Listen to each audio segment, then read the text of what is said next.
दोस्तों लोकसभा चुनाव 2024 के नतीजे तो 5 जून को आए थे, लेकिन उसके बाद से ही चुनावी नतीजों में कई हेरफेर और परिणाम में गड़बड़ियों की भी खबरें सामने आ रही हैं। उसी कड़ी में एक और बड़ी कड़ी जो आज इस रिपोर्ट में हम आपके सामने खोलेंगे, जिससे बहुत बड़ा खुलासा होगा आप जनता के सामने। दोस्तों चुनाव पर निगरानी रखने वाली संस्था एसोसिएशन फॉर डेमोक्रेटिक रिफॉर्म्स यानी एडीआर ने सोमवार 29 जुलाई को कहा कि हालिया संपन्न लोकसभा चुनाव 2024 में 538 निर्वाचन क्षेत्रों में डाले गए वोटों की संख्या और गिने गए वोटों की संख्या में असमानता थी, यानी गड़बड़ी हुई है दोस्तों, या ये कहना उचित होगा कि वोटों की चोरी हुई है। दोस्तों द हिंदू की रिपोर्ट के मुताबिक एडीआर ने एक संवाददाता सम्मेलन में कहा कि 362 निर्वाचन क्षेत्रों में कुल जितने वोट डाले गए थे उनकी तुलना में 5,54,598 वोट कम गिने गए हैं दोस्तों। वहीं 176 निर्वाचन क्षेत्रों में गिने गए वोटों की संख्या जो वोट डाले गए थे उनमें कुल 35,093 वोट अधिक थे, यानी मोदी सत्ता को कम सीटें ही सही लेकिन सरकार में तीसरी बार लाने के लिए वोट चोरी ये काफ़ी थी।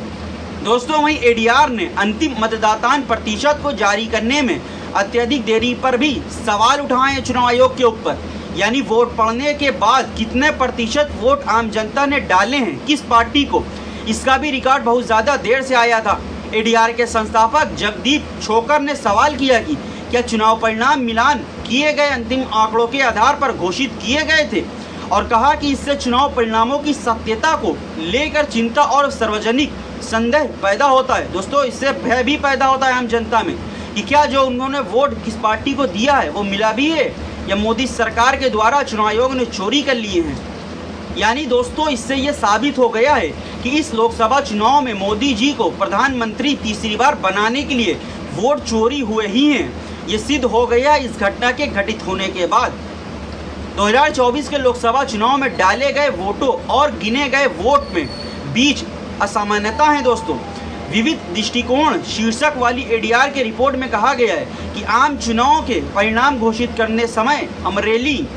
अंडिगल, लक्षद्वीप, दादर नगर हवेली और दमन और दीव को छोड़कर 538 संसदीय क्षेत्रों में डाले गए और गिने गए वोटों के बीच महत्वपूर्ण असमानता है, यानी ये घटना घटित हुई है। एडीआर ने कहा सूरत निर्वाचन क्षेत्र में चुनाव नहीं लड़ा गया, इसलिए 538 निर्वाचन क्षेत्रों में कुल 5,89,691 मतों की असमानता आई है दोस्तों। एडीआर संगठन ने एक बयान में कहा चुनाव आयोग अब तक मतगणना और अंतिम और प्रमाणित आंकड़े जारी करने से पहले चुनाव परिणाम घोषित करने,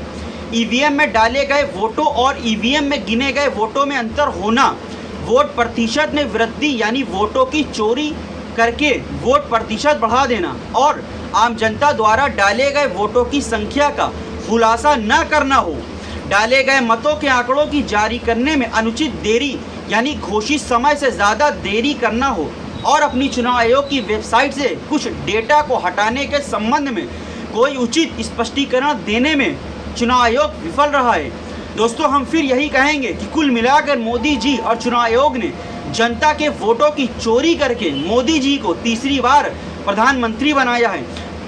वहीं संगठन यानी एडीआर संगठन ने कहा है कि चुनावों की सूचिता और वैधता बनाए रखने के लिए चुनाव आयोग को प्रत्येक संसदीय क्षेत्र में मतदाताओं की कुल संख्या, मतदाता रजिस्टर में दर्ज मतदाताओं की कुल संख्या और सभी संसदीय निर्वाचन क्षेत्रों में ईवीएम के अनुसार मतदाताओं की संख्या प्रकाशित करनी चाहिए। यानी एडीआर ने आगे कहा मतदाताओं की यानी जो वोट देते हैं